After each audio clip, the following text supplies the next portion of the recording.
Deus é muito preocupado com a tua pureza. Ele é tão preocupado que ele sempre se preocupou em trazer para vocês pastores que possam vos dirigir em pastos verdes.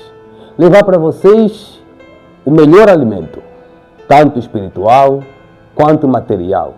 Deus tem grande preocupação, porque Ele sabe da maneira que você é nutrido, vai também corresponder da forma como você vai se desenvolver no entendimento daquilo que Deus tem e prepara para cada um de nós.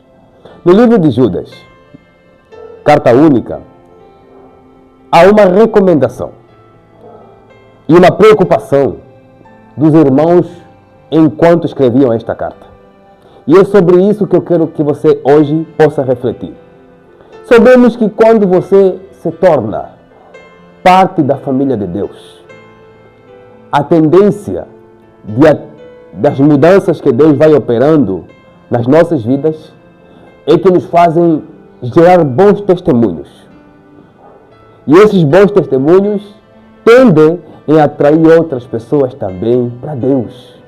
Como por exemplo, você tinha um vizinho que era ladrão, um familiar que era dominado pelo ódio, pela raiva, e essas pessoas conheceram Deus, abandonaram a vida de ser ladrão, jogaram fora o ódio que estava nos seus corações, se tornaram pessoas boas de amor, começaram a se empenhar, a buscar aquilo que é correto, atrás de um emprego, de um cuidado, para que eles possam crescer desta maneira e com dignidade na sua vida.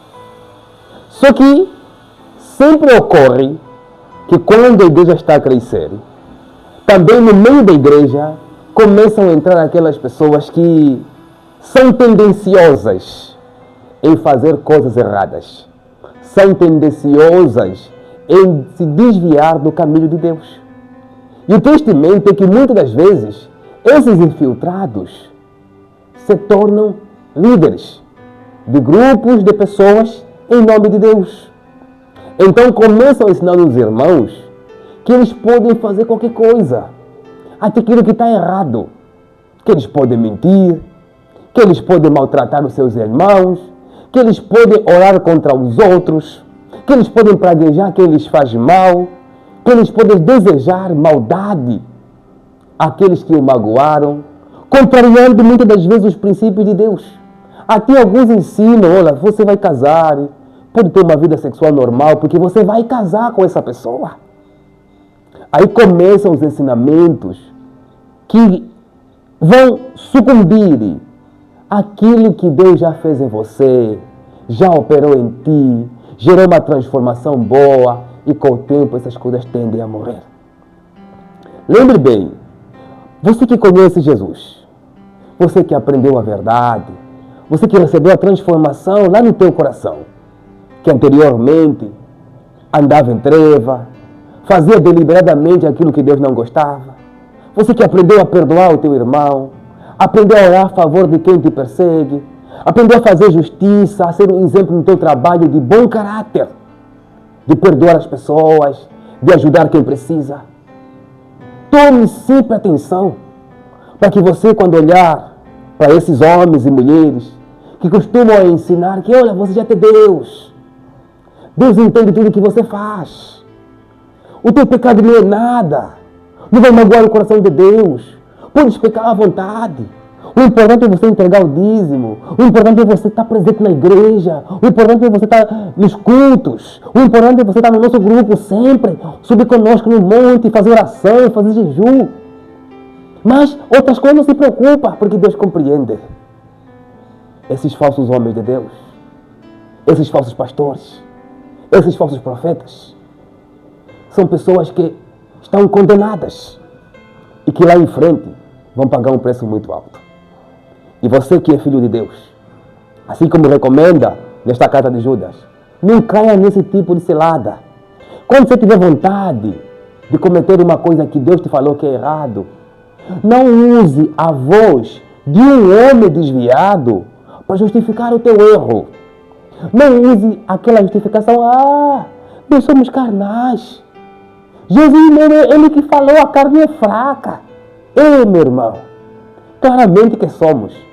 Mas se deleitar na nossa fraqueza e testificar o nosso erro como se fosse uma coisa insignificante, enquanto estamos a destruir tudo aquilo que Deus construiu na nossa vida, não é algo normal. É algo muito perigoso. É você colocar em xeque o tanto que você lutou pela salvação. Lembre que para você construir uma casa dá um trabalho danado.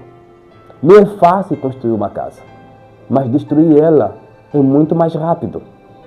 Então esses homens costumam se infiltrar no meio da igreja, no meio de filhos de Deus, no meio de pessoas santas, e com sua boca manipuladora tendem a ensinar coisas doces, sabor gostoso, com um final muito amargo para você. Eles não te ensinam que você tem que ter um bom coração. Eles não te ensinam que você tem que perdoar quem te faz mal. Eles não te ensinam que você tem que orar contra os teus perseguidores, que tem que não vender o teu corpo para as pessoas, não ter inveja dos outros, não se enfurecer quando alguém é abençoado por Deus porque você gostaria de ser abençoado no lugar dessa pessoa. Não, não te ensinam isso. Eles só te ensinam a querer tudo para você.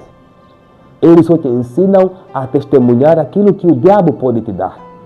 Porque o diabo pode nos dar riqueza, casamento, emprego, bens materiais. O diabo pode dar isso para você. Mas o diabo não te dá transformação de caráter. O diabo não te dá uma paz que você, sendo grande, baixe ao nível daquele que se sente inferior a ti e o abrace para que os dois se sintam semelhantes. Isso só existe em Deus. Só existe em Jesus essa humildade, esse caráter que você não se sente superior a ninguém porque você sabe que somos todos feitos da mesma matéria. Estamos sujeitos às mesmas coisas. Aquele que está em pé não é maior do que aquele que está caído. Porque você que está em pé, estende as mãos para levantar o teu irmão. E se cuida para que você não seja o próximo a cair. Então, tome cuidado com o que você costuma aprender. Tome cuidado com tudo aquilo que Deus ensina que é errado e outras pessoas tendem a conversar para ti, a passar para você como se fossem coisas boas. Deus é muito poderoso. E para Ele te abençoar, você precisa andar com base à boa vontade dEle. Faça o bem. Seja um filho de Deus. Espelhe não a palavra bíblica, não. Espelhe o caráter de Jesus para que as tuas palavras sejam reconhecidas. Deus te abençoe e vamos fugir dos ensinamentos que nos desligam da fé e do centro que é em Cristo Jesus. Amém? Os reinos se abalam, os povos se curvam, as bocas se abrem, as mãos se levantam para dizer que tu és o rei, para dizer que tu és o Senhor.